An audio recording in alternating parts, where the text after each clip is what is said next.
Welcome to Behind the SME, the podcast where we dive into the stories of founders, leaders, and visionaries of small and medium-sized enterprises. As the CEO of a small business myself, I want to uncover what drives the success of SMEs by talking to those who are in the trenches, building their businesses from the ground up. I hope you enjoy the episode.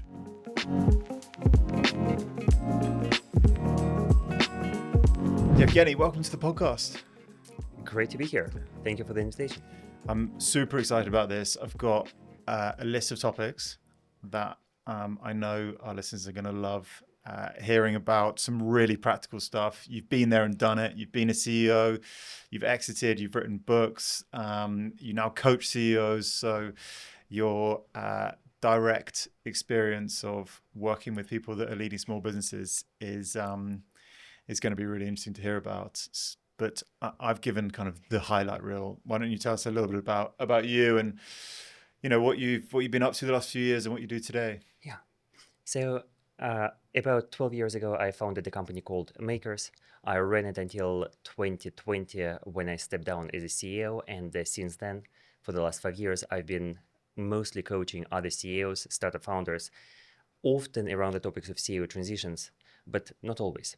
And the reason CEO transitions is a common topic because I stepped down as a CEO, I hired my own replacement, wrote a book on the topic, and somehow people started reaching out to me to talk about all the questions related to, should I leave my startup? Should I not? How do I make this decision? How do I orchestrate this transition? So that's been a big professional focus for me. And more recently, because my early background is in technology, I've been fascinated by AI-assisted, AI-driven software development. So that's also a huge interest of mine as of the last couple of years. Amazing. So I want to talk about Makers. Yeah. What it did, what it does. It's still going strong. How you found product market fit. I want to hear a little bit about that, and then I want to hear about your personal journey out of the business as well, and what we can learn from that. But let's go back to Makers. So you said you trained in computer science. That was your experience. What led you to starting this business? Yeah. So I was a software developer in my 20s. So university computer science degree, my first job as a junior software developer here in London. And what I realized fairly quickly was that my experience at work and what I was taught to do as a computer science student don't overlap perfectly. There was quite a big disconnect between what the industry expected and what academia gave me. And of course, I wasn't a perfect student, but there was more to it. There was a disconnect that I could see in other people as well. And as me and a friend of mine, as we were thinking about starting another company, we thought about helping people to learn to code, but with a very strong focus on getting employed, not getting a computer science degree, not becoming a researcher at Google, advancing this state of the art forward, but getting a job as soon as possible in London here back then in 2013. Yeah. And that was our starting point. Makes sense. So from lived experience, you thought there's a massive gap here. Yeah. And so is this people with a degree in computer science, or could it be anybody? No, it was actually anything other than computer science. We had very few computer science students. Right. The vast majority of people were career switchers, people who were in marketing, journalists, police officers, social workers, like from all walks of life. But what was in common was that they wanted to switch their career into technology because they could feel that technology is important, is the future, it's an attractive career, it's well paid, there is an obvious career progression. So quite often people would come to us and say, hey, I've got my friends working at Google, Financial Times, BBC, or whatever as software developers, and they're doing something exciting. I want to be like them, but I don't want to go back to university. Because when you are 27, or 33, you don't really want to go back to uni for another 3 or 4 years. And that's even setting aside the fact that the university is not a perfect preparation for actually getting a job. Yeah. So we try to address this problem. Yeah. I mean, there's a lot of latent time at uni, isn't there? Yeah. Well, there wasn't mine anyway, where, maybe an 9-hour day is filled with 2 hours of study and a lot of sitting around. If you're paying for it out of your own pocket and you're in your late 20s, I can imagine that being quite frustrating. So filling a really interesting market need. How did the business make money? So at first we tried charging students for learning to code. We charged about 8,000, I think 7 or 8,000 pounds in the beginning for a 10-week course. It became slightly longer later, but it was under 10 grand for a few months of very hard, very focused study, giving it all, and then going to interviews and getting your job as a software developer. What we learned fairly quickly is that the numbers don't add up. Every business in this space that I know of, both in the UK and in the US, either died or figured out how to make money in other ways because the numbers don't add up. You've got customer churn of 100%. People become software developers and they do it once.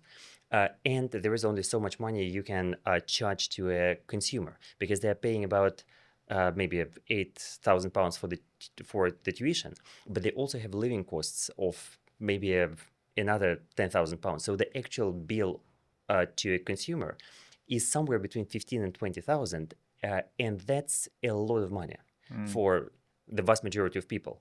And pushing it beyond was just not feasible, so we had to evolve our business model. So what did you evolve to? At first, we started charging for permanent placements, going to companies and saying, hey, we've got developers, you need developers, why don't you pay us 20% of first year salary, just the regular model. Then it became more sophisticated. We started hiring developers ourselves and charging them out on a day rate. Then it became more sophisticated when we got into the apprenticeships market. And today we are still training developers and delivering them to our corporate clients, but in even more sophisticated ways when we are working with large companies like Deloitte, for example, who have hired, I don't know how many hundreds, but we're talking about a lot of people by this point.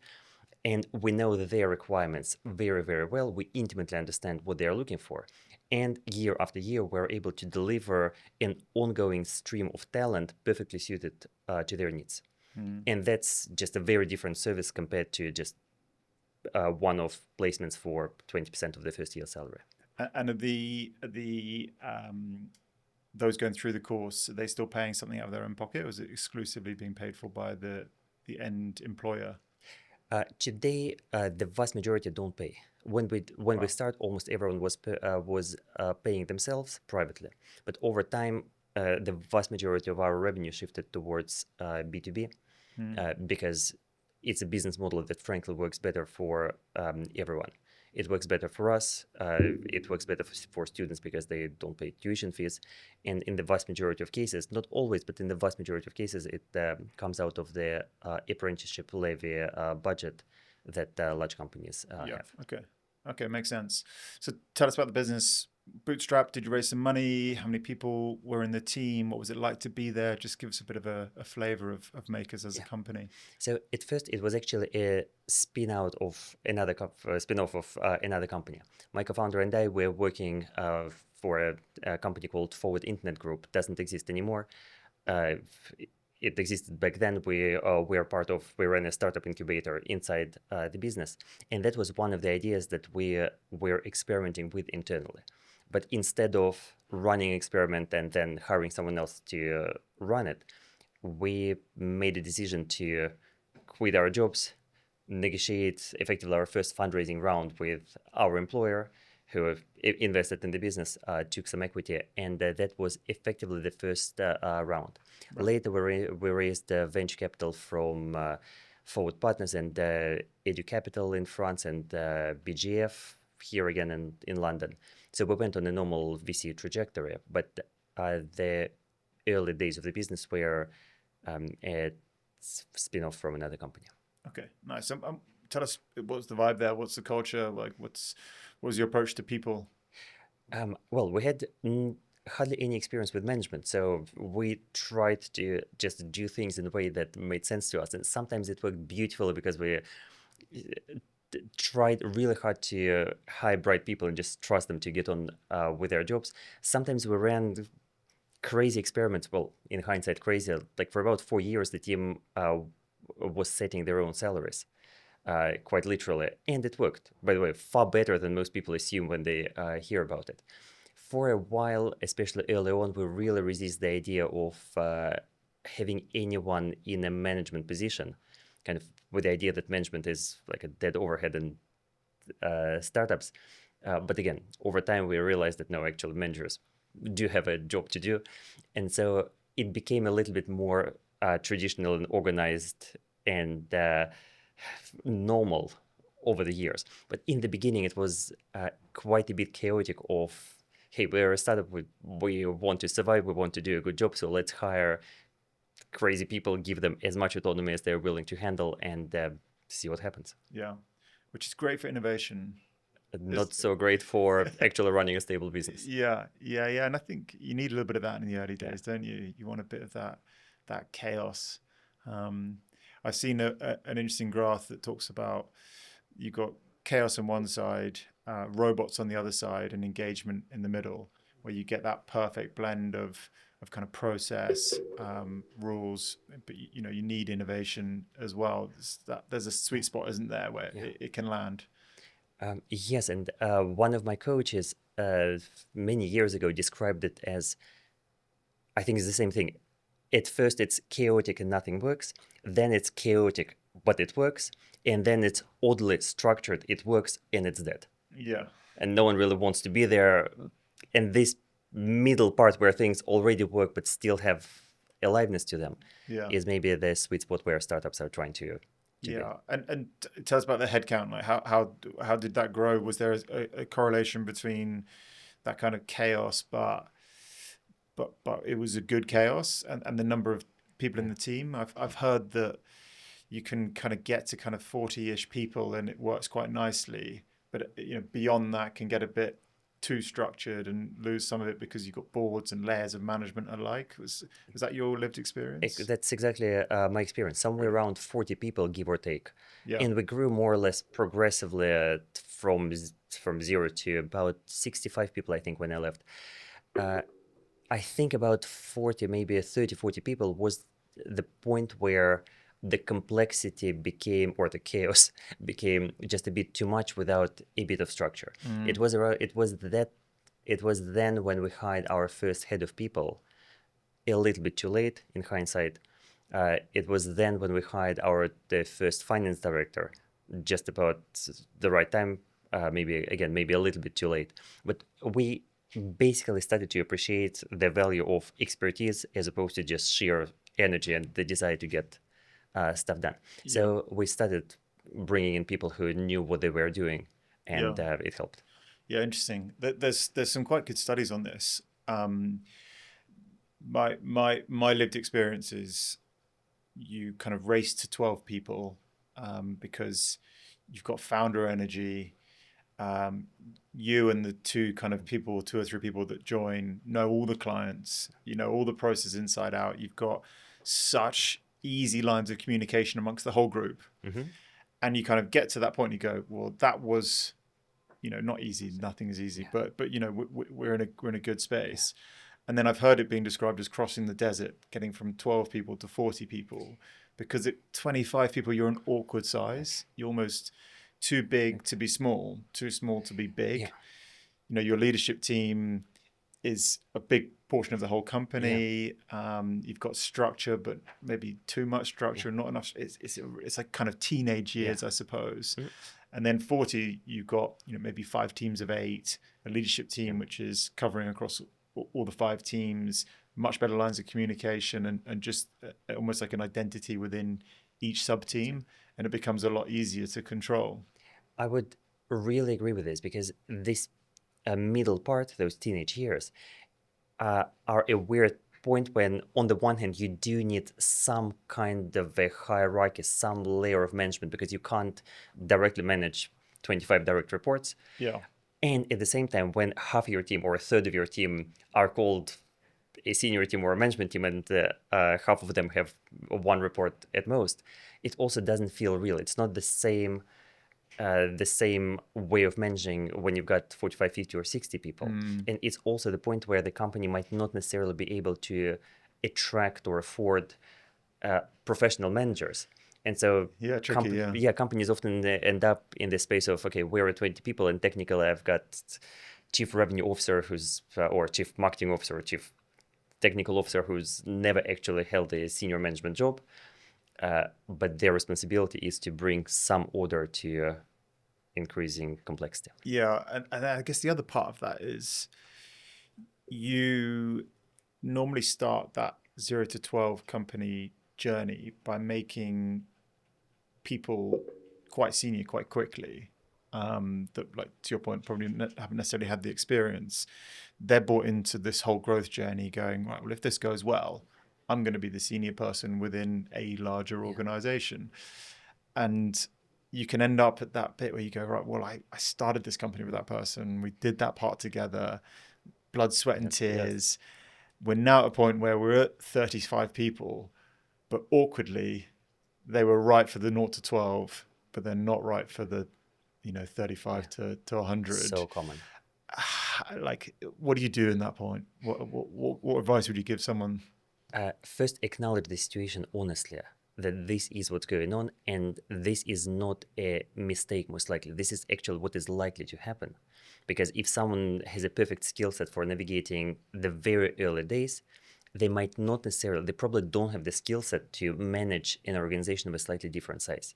It's very rare that executives, including CEOs, grow smoothly from 0 to 30 to 100 to 500 and so on. So all of us have different skills, inclinations, we're at different points in life. So it's not easy, but in so many ways, it's normal. And the way to deal with it when you really need to face it is by facing it and just having an honest conversation to the extent of everyone's ability. But a better way to deal with it is to have this conversation at the beginning and at the very end, at the very start, to have an honest discussion of, okay, you might be responsible for technology right now. There are 3 people in the company and it's probably going to be okay for 12 months. But later, when the company gets bigger, we'll need to have a fresh conversation about whether the company is right for you and you are right for the company. And it's a very delicate balance. Because on the one hand, as you've said, in the early days, it's blood, sweat, and tears. We're all in this together. It feels like one team. And at the same time, it's just honest to, and it's the right adult thing to do, to have a conversation, to acknowledge that it might not always stay this way. Yeah. And that's a very, very delicate balance that founders need to strike. Yeah. And I think perversely, that individual's skill set, like I said, it is misaligned with perhaps the role that they're taking at that point. They probably don't feel that comfortable in that role. Potentially you might be doing them a bit of a favor. And sometimes just that honest conversation to say, you're now running a team of 10 people. Are you enjoying it? Like, are you actually, you engaged? Are you having fun? Is this what you were hoping it was going to be like? And they might say, actually, I'm finding this quite structured and a bit difficult. And maybe it's not that they're not the right person for the company. Maybe it's just that they're in the wrong role and they need to be back in the kind of dynamic, innovative, hey, there's a new product, it's kind of a bit scrappy, let's get back to ground zero. That's where you're really strong. Is there a better position for you?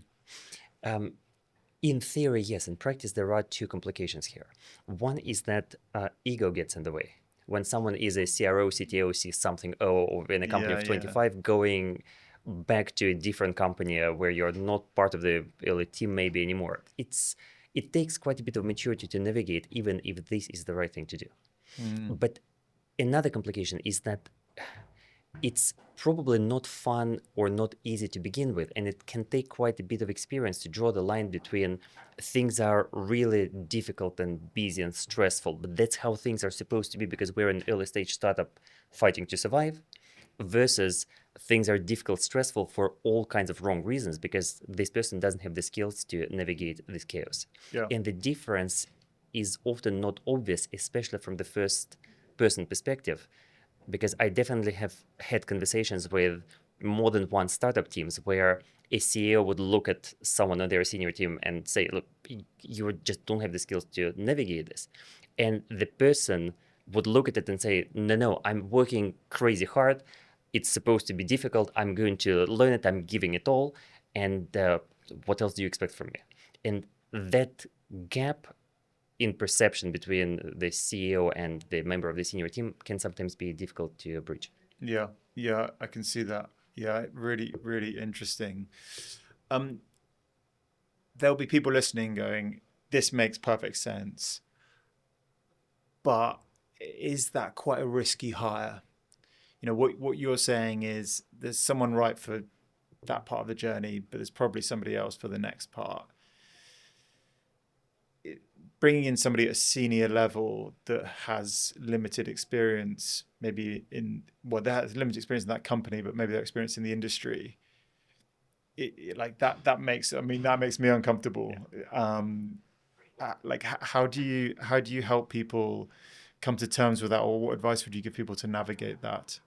Well, first of all, there is no easier answer. You can't just paint by numbers and say we reached 25 people and now I need to hire a person with 10 years of experience. It's just not as simple as this. Plus, there are significant advantages to hiring, especially in startups, to hiring people who are doing this kind of job for the first time. They've got the energy. They really want to prove themselves. They are really going to lean into it. And so hiring someone who's done it 3 times before, yes, they might have the experience, but also they've done it 3 times before, they want to do something else. So even if you persuade them to do it for the 4th time, their heart might not be in it. So that's a very delicate balance between someone who really wants to lean into it and someone who is able to do it, which is where the skill of hiring well comes in. So that's one potential complication. But regardless of the specific situation, my advice would be to be honest with yourself and honest with other people as much as possible, as early as possible, because it's far easier to build a good team, good culture, good foundation, just a good foundation on honesty and transparency, even if the conversation is difficult, because it gets exponentially more difficult once you're in the middle of the crisis and you don't know how to solve it. Yeah. Let's talk about difficult conversations, because it's a topic that comes up quite a lot in leadership, doesn't it? And it, you know, the common wisdom is lean into them. And I think people would understand that. And you know, if you shy away from them, you're avoiding home truths, etc. Is there a way that you can have difficult conversations in a good way, I suppose? Yes. You know, they don't have to be abrasive, do they? Is there a way that they can be constructive and yeah, do they have to be difficult? Like, give us a bit of a steer on how you might approach it. Quite often, the mistake people make when they approach difficult conversation and they think they're leaning into it is by being ferocious, by ignoring their feelings and kind of walk into the room saying that, okay, I think this person is doing a bad job. I'm going to tell them they are doing a bad job because this is the hard truth and this is the honest thing to do. And it might not be the most skillful way to do. The reason difficult conversations are difficult are never because of the other person. It's always because of ourselves, our feelings, our fears, our anxieties. It's a difficult conversation is not an objective thing we can measure in an objective way, put a number on it. It's how we feel about it. And so a constructive, helpful, mature way to have a difficult conversation is to work with your own feelings first and foremost. Why is it difficult for me? What am I worried about? What am I afraid of? What am I maybe excited about? What do I need to be honest with myself? And quite often, the really difficult things to face there are not about the other person, but about me as a CEO. Do I need to admit that I made a hiring mistake and this is the 3rd CTO in a row that I hired that I shouldn't have hired? And I need to accept that I'm bad at hiring people. And second, the person who is going to pay for my inexperience is someone else and not me. And this is also just fundamentally unfair. And that's the difficult, emotionally, psychologically difficult terrain CEOs often find themselves in, because it's rarely or almost never about other people. It's us, our psychology, our dreams and fears and anxieties and everything that comes with it. Yeah, I mean, I think what you're talking about is emotional intelligence, and the ability to have complete self-awareness going into a conversation, so that, like you said, you're not going in guns blazing. You're going in completely open and transparent, but also trying to understand what their issues and challenges are as well. I think it's one of Stephen Covey's 7 habits. He talks about seeking first to understand before being understood. And the stupid example that I always give is, you're late, why are you late, blah, blah, blah. And the response being, well, I just had a car accident. Or, something like, okay, so really basic, but I need to understand what's happening first before I give my point of view. I need to walk in your shoes before I give you my point of view. And I think it's a really common mistake that we make. Yeah. And it's too simplistic to say, have regular difficult conversations. Yeah. Actually, what we should be saying is, have difficult conversations, but go about them in an empathetic way, whereby you're leading with, let's gather understanding, let's align. Let me tell you why I'm worried. Let me tell you what my fears and concerns are, and let's gather around the problem together, as opposed to fighting it off on each other. Is that a fair summary? Perfect summary. Okay. And not just being curious and open and empathetic and asking the questions, but also be willing to hear what other people have to say, which often will be unpleasant or difficult. Again, if I think about some of my difficult moments as a CEO, it happened when the team came to me and said, the strategy that you formulated for the company makes no sense. And we have questions that you are not answering, and the answers you are giving are not persuasive. And it's just difficult to hear it. It's very easy to put it back on the team and say, no, you don't understand, I just need to hire smarter people or whatever. And it's much harder to actually look in the mirror and say, yes, it's, there is a grain of truth here. And it's about me as much, if not more, than about other people. Yeah. Let's talk about that strategy piece of feedback. I mean, it's so interesting, it either lands on fertile soil or it doesn't. I think the fact that they're coming to you with that, it tells you that you've got a culture where challenge and feedback is accepted, and psychological safety. They know that they're not going to get their head bitten off, is what I'm reading between the lines slightly. This, from my side, if I was listening to that, there's one of two things going on. Either my communication of the strategy has been poor, or the strategy is not good enough. That's what I'm reading. That's how I would probably take that. One is, I'm kind of holding to my guns. The strategy is good. I'm going to just reinforce it. And the other is, we need to talk about this then. What do you think is wrong with it? And let's come together. Like, what happens next, do you think? And what advice would you give someone that hears that piece of feedback? First of all, pay attention to your own emotional state, because the chances are it's upsetting. The chances are that there is a part of you that feels like it's wrong, it's not fair, it's painful in some way. And it's very easy to do something or say something we'll later regret. It might not even be a big deal. I'm not talking about a founder CEO going screaming at their colleague and being abusive, but even responding non-verbally in a way that will give a subtle message that I'm not interested in that kind of feedback will ensure that it's the last time that the CEO hears that the strategy is stupid. So being genuinely open, genuinely curious, and seeing it as our shared challenge that we face as a senior team or as the entire company is the goal here. And again, the way to get there is to learn to be genuinely safe and secure yourself, and not be afraid of whatever all of us might be afraid of. And that's a lifetime of work, which maybe I'm going on a tangent here, but that's the reason I always advocate for founders to work with a therapist. Not so much because it's directly relevant to whatever is happening in the boardroom on a daily basis, but because getting in touch with their own emotions will indirectly help navigate a lot of conversations at work. And very few people can honestly say that they wouldn't benefit from therapy. And those are usually those who had a lot of therapy. It's an incredible tool for self-awareness, and leaders need to be self-aware to be good leaders. Yeah.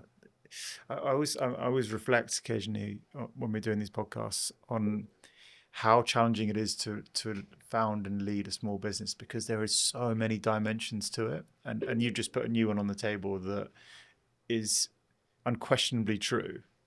and yet it probably doesn't get spoken about enough. And I used to do a lot of sales coaching, and we spoke about sales being a transference of feelings. How you show up to that meeting transfers over to the recipient. And we used to talk about the psychology of sales being quite interesting, because you have periods in your sales career where you are performing at an incredibly high level. But all of the clients that you're trying to work with are all disconnected. The only thing that's connecting them is you. So actually how you show up and the mentality that you take to that meeting, the confidence, the language that you use, the examples that you give, just the general aura of we're going to work together, Yeah. and this is how it's going to work, connects those two, and you end up having high performance. It sounds like leadership also is a transference of feelings from what's going on in your own personal life, and then transferring that through. What signals do you think leaders can look for in the team or their environment that perhaps they are letting some of the challenges and stresses that they're facing transfer into the team?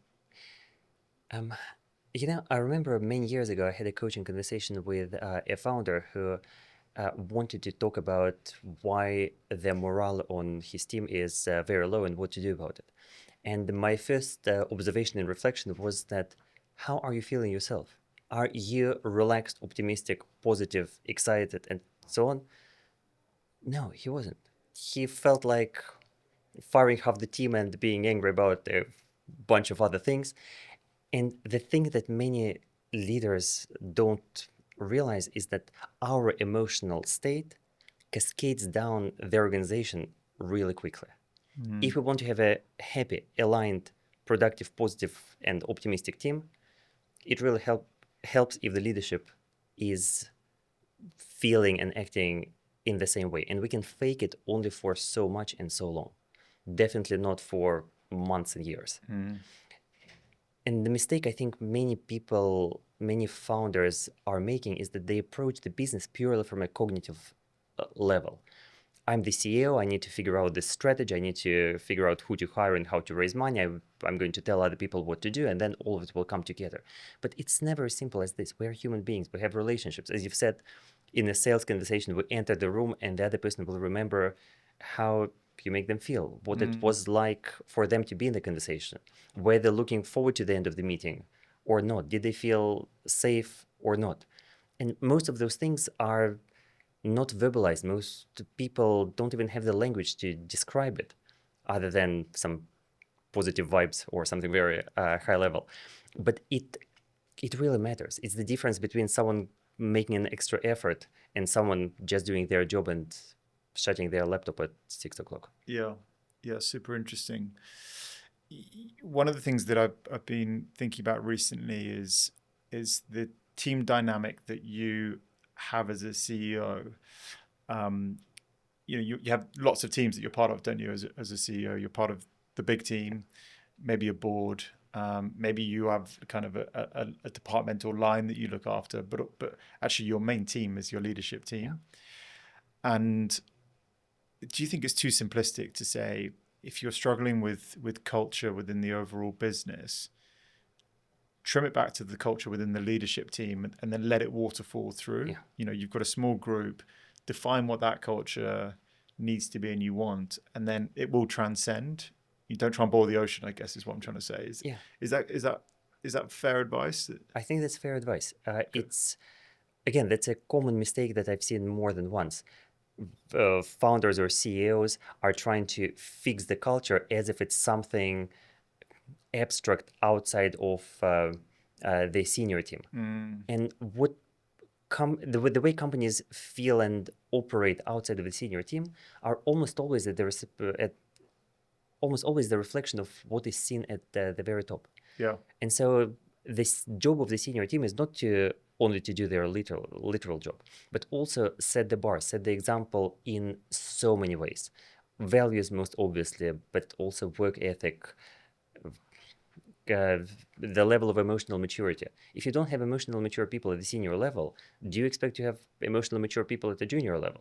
If not, well, you'll see the consequences. Yeah, super interesting. And if you ever read about a turnaround or someone coming into a business, and the first thing they'll normally do is assess the leadership team. When you can't have a successful outfit if you've got a dysfunctional leadership team, is the theory and the thinking, and that makes a lot of sense. So that focal point as a leader is, and what's quite encouraging sometimes is it can feel like an enormous task.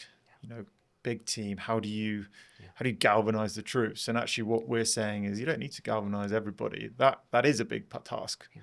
Focus on your group, and let it transcend.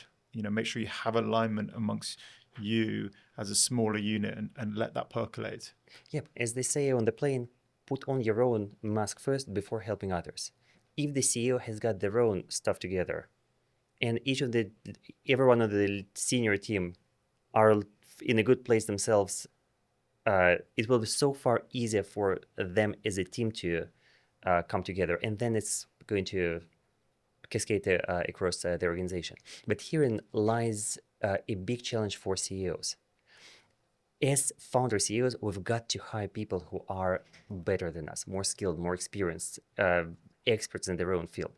And a challenge that many CEOs have to face, and I certainly faced, is that on the one hand, you've got to lead this team, set the example, set the bar, and have the responsibility for the overall organization, while at the same time, as the company grows, hiring more impressive, more experienced people, which effectively really pushes the CEO to grow. And if they're able to grow, amazing, incredible, the company will have a really good chance of scaling. But quite often the CEOs become a bottleneck, sometimes realizing it and often not even realizing it, and blaming everyone else but themselves for the company's challenges, without seeing that maybe the company needs a different leader. And which brings us to the topic of your book. And was that written through lived experience? It was. Okay. So to tell us a little bit about this theory, because I'm going to summarize it, and you can then evolve it. Your thesis is that it's very rare to have the skill set and mindset and attributes needed to be a successful founder and a successful CEO. And actually, often the person that's right for the 0 to 6 journey is not right for the 6 to 10. Is that a fair summary? That's a fair summary. But the only thing I'd add is that I'm not advocating for replacing founders with professional CEOs by default. That's not at all what I'm saying. But what I'm advocating for is having an honest conversation about this.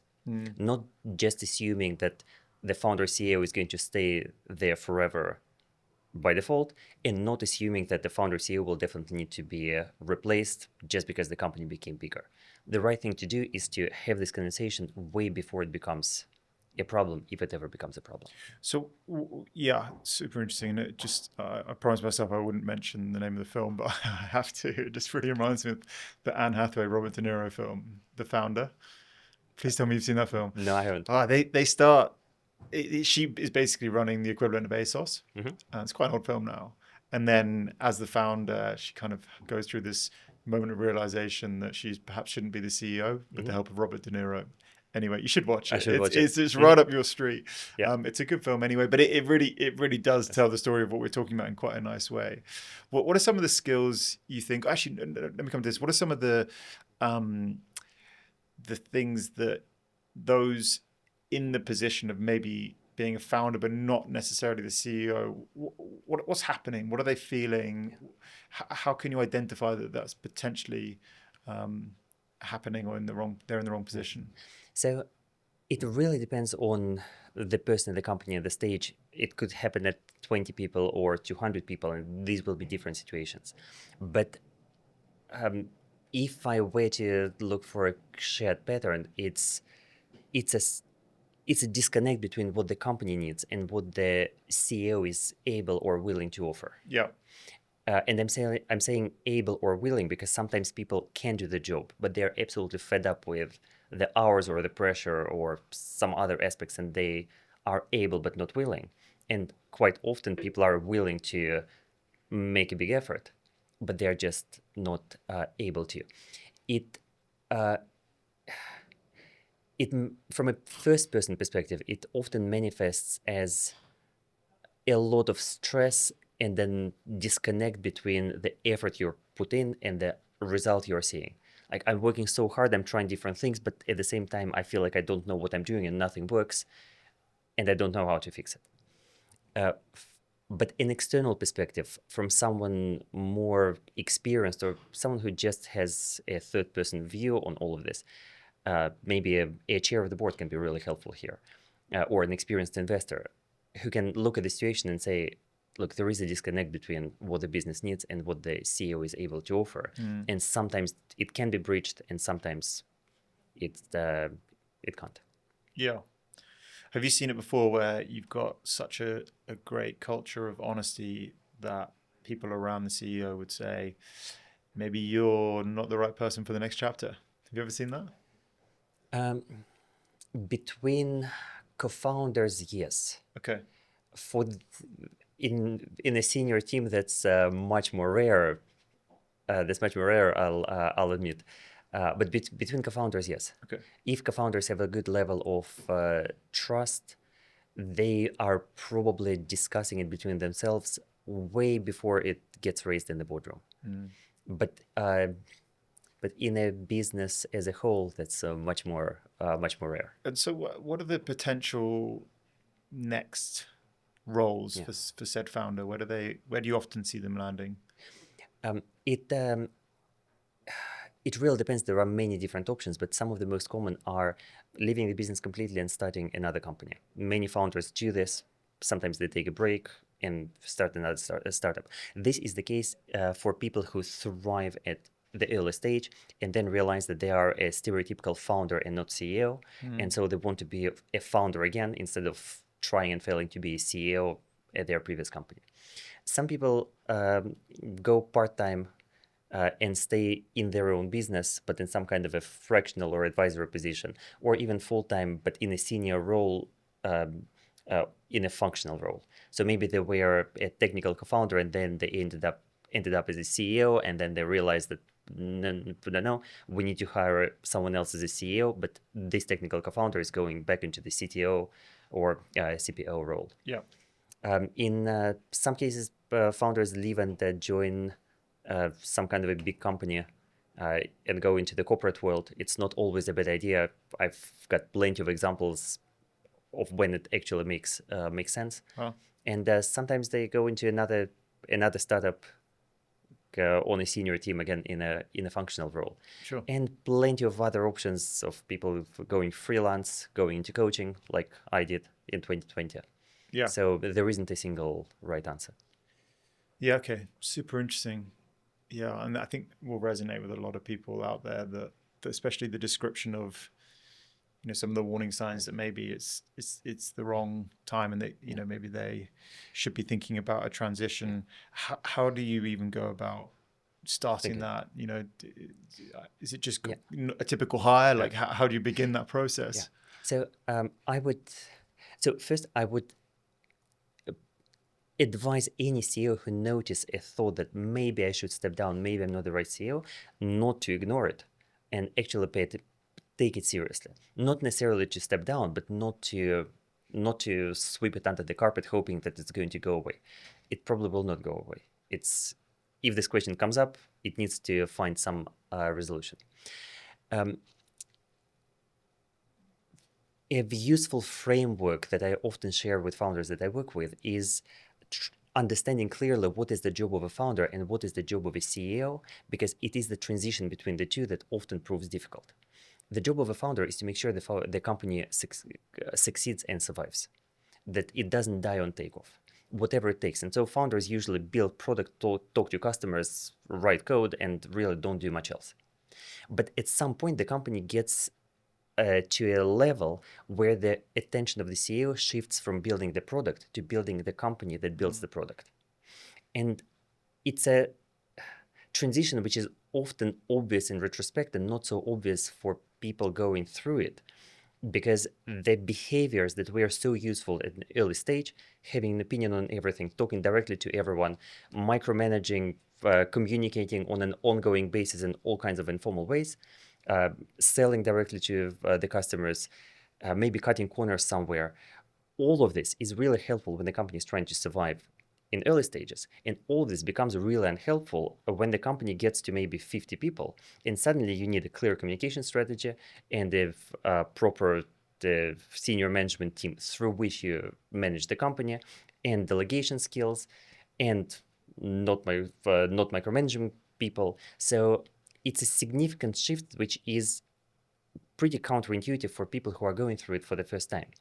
And it's probably the first point when people realize that there is a mismatch between their experience as a founder and what the company needs from them as a CEO. And often the thought arises maybe the company needs someone else. It doesn't mean that the founder should step down, but it does mean that it's probably worth having a conversation with a chair, co-founder, someone else to explore what's going on. Yeah. Again, super interesting and resonates really well. I want to change tack. I want to talk about future skills and learning, and I want to pick up on a LinkedIn post that you did recently that cited Netflix and Blockbuster as the two examples, and you cited the difference between using AI and making AI a core part of your strategy, and how Blockbuster used technology to build a website, to have online ordering and then click and collect and the like, but it didn't change the business model, did they? Whereas Netflix made technology the business. The core. Granted, through lots of iteration to get there, but it iterated quickly and it did land there. And I think you said in your post, which I chuckled at, if you've not heard of Blockbuster, it's because Netflix won. And I read that and went, that's so interesting, because I think we could all say, right, we've got enterprise GPT licenses, we build agents, therefore AI tick. And that might be a mistake. Yeah.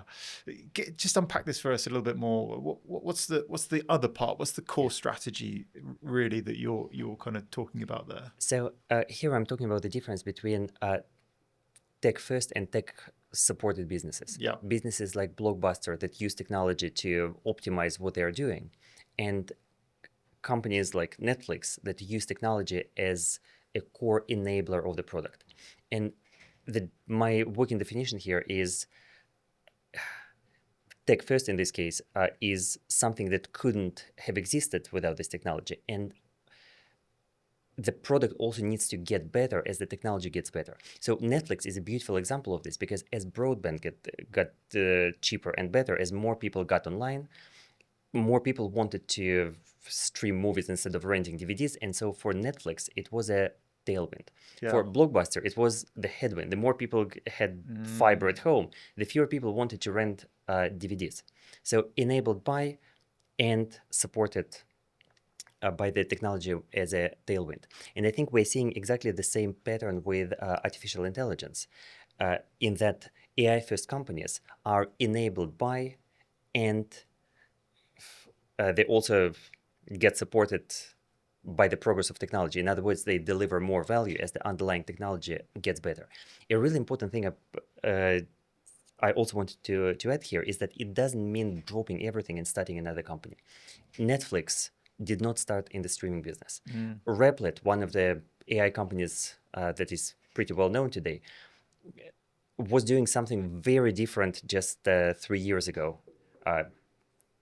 Its product it's I think it's over a decade old, and their product for most of those years was very different compared to it is today. But today they're an AI first company because they realized early on very clearly where things are going and built a product which is enabled by and supported by the technology.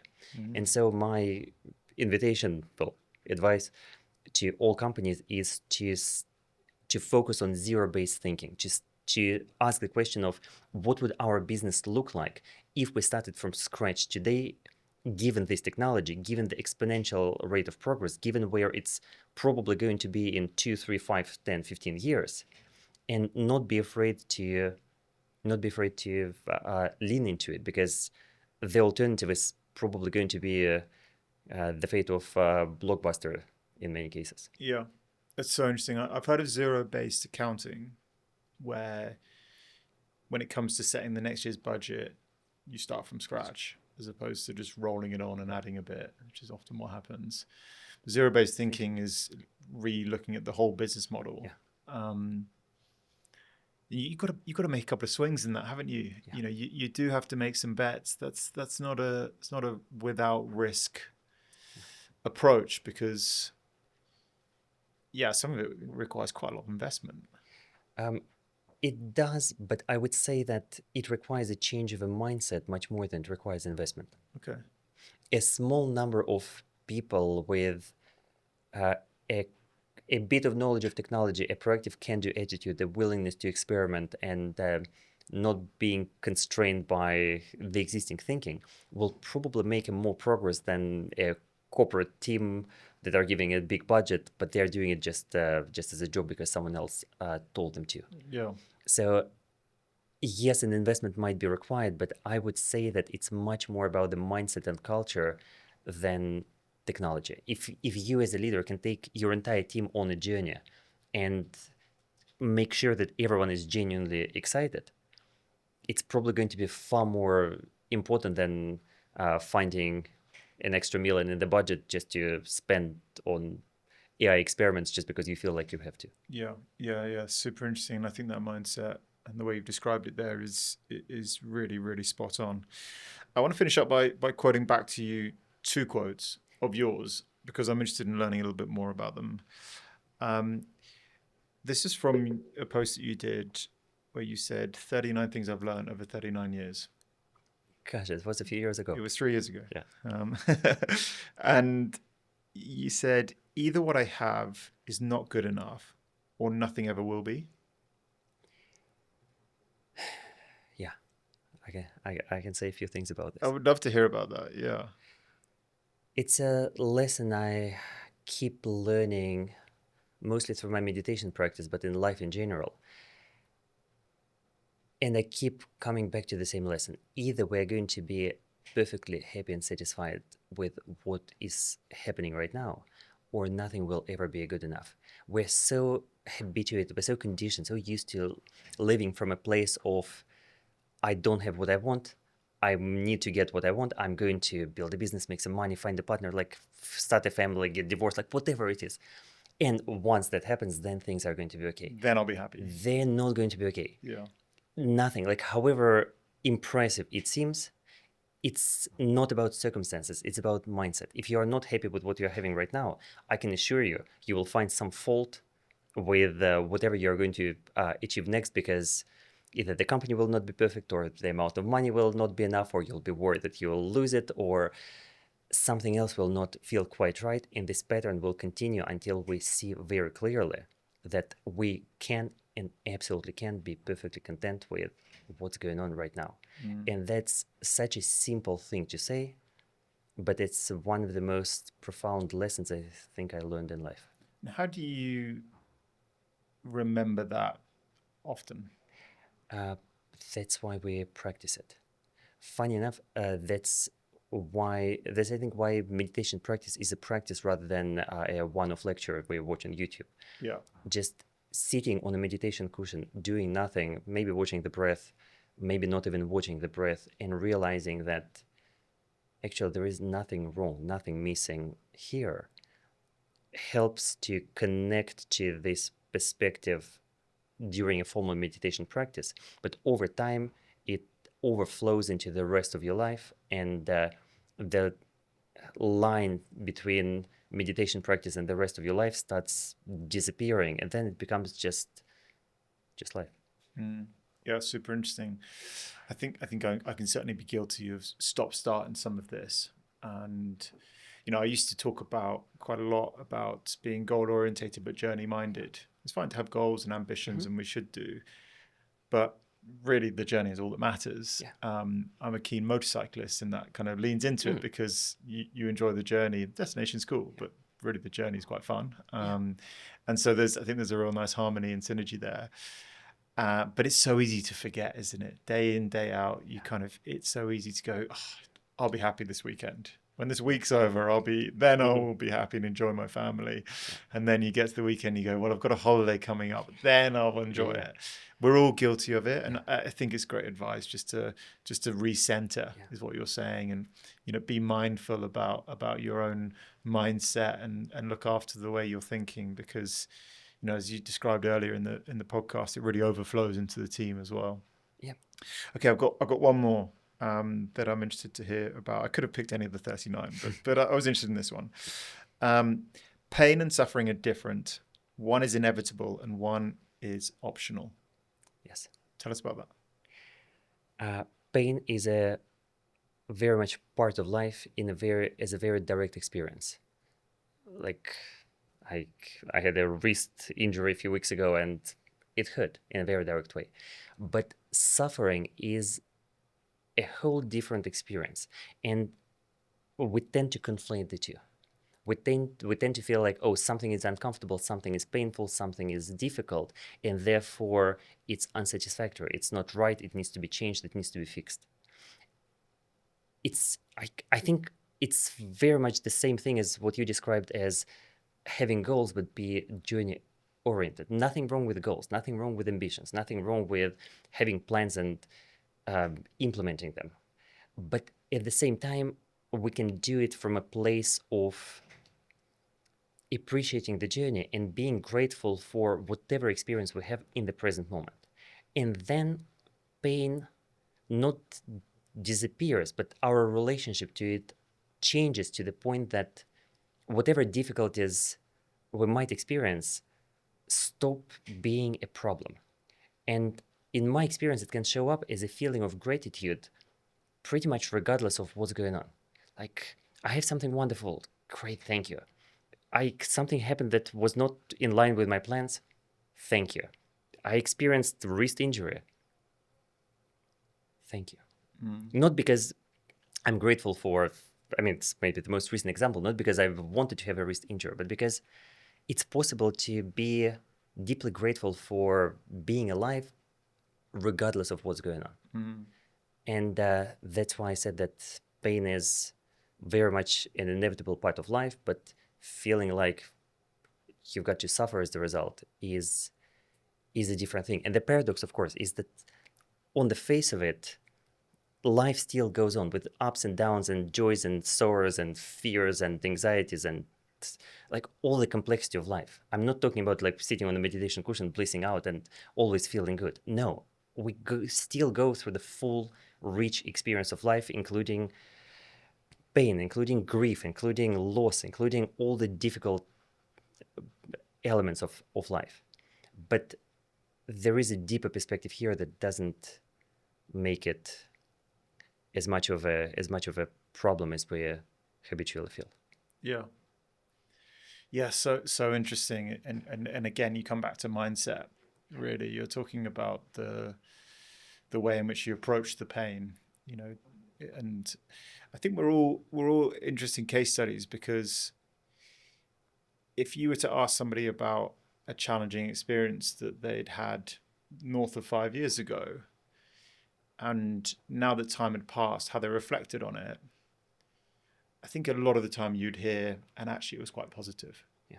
Because it made me really appreciate this, or actually it changed my career in that way, or, when I lost that job, it opened up that door. Like, you normally reflect on really difficult periods with a positive mindset. And yet when you're in the moment, all you're doing often is saying, I want this to be over.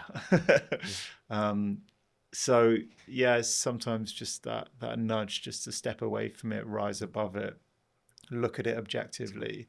And to your point, you choose whether or not you want to suffer your way through it, and how you frame it. But also you can have that choice. You do have that power to reframe it and try and look at it through a different lens. Yeah, and you don't have to wait for 5 years to get a different perspective. It can be much faster. Yeah. If we don't resist the experience, speaking of which, one meditation teacher described suffering as pain times resistance. More pain, more resistance, more suffering. But if resistance is zero,